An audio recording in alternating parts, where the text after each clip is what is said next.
Well, welcome to the channel viewers. Dr. JWAU, theologist since 1994.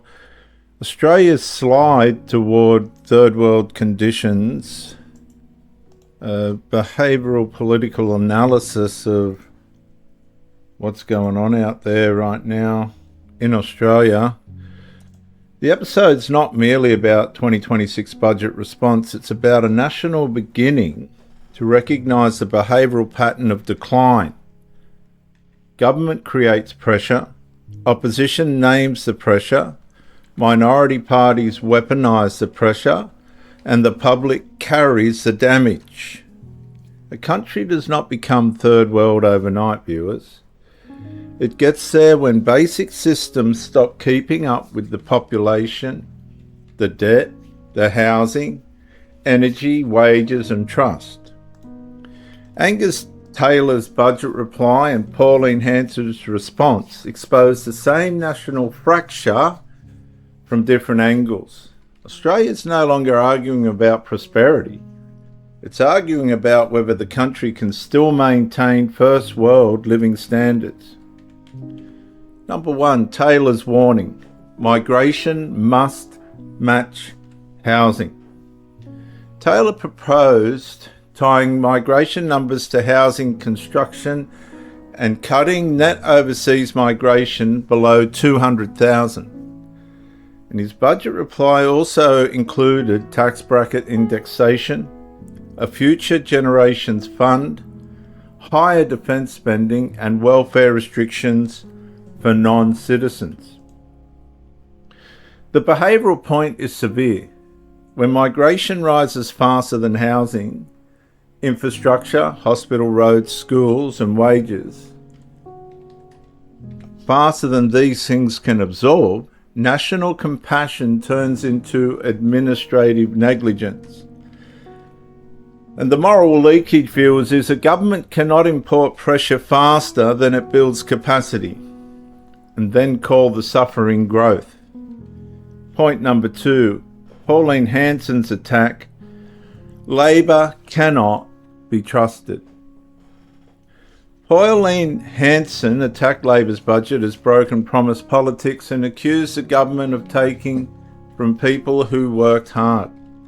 Sky's News reported her criticism that Labor's budget was horrible, while other reporting noted One Nation accused the coalition of copying its migration platform. And that creates a political irony. Hanson's critique is no longer fringe noise.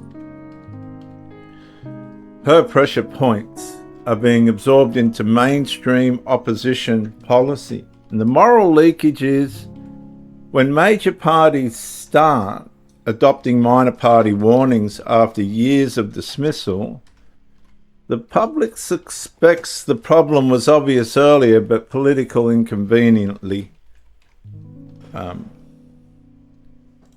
detrimental to admit. Number 3, third world drift is system failure, and that is where Australia is heading. The phrase third world should not be used carelessly, let me state that. But Australians are increasingly describing living conditions that feel like national downgrade. Housing scarcity, energy insecurity, debt expansion, infrastructure congestion, welfare strain, migration overload, collapsing trust in institutions.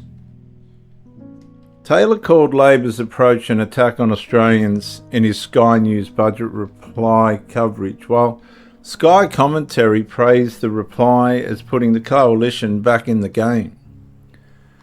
But the deeper issue is not which party wins the argument.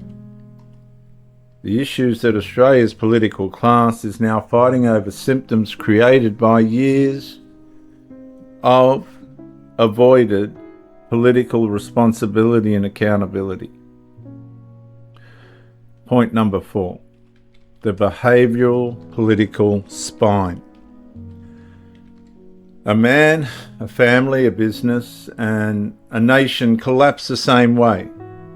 When truth is delayed, responsibility is outsourced, and pressure is renamed until nobody owns the damage. Labor calls pressure reform. Taylor calls it national repair, while Pauline Hanson calls it betrayal. And the public hears something darker underneath all three.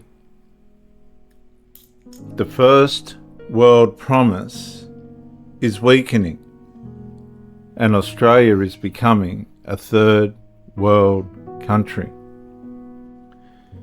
My final consequential statement, viewers, is Australia is not literally a third world country, but the warning is morally serious.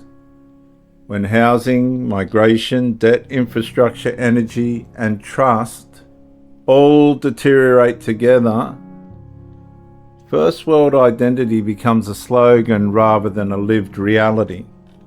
The issue is not only what the budget says. The issue is what the behaviour behind the budget reveals. I'm Dr. JWA, theologist, New South Wales, Australia. Is Australia micro-incrementally becoming a third world country?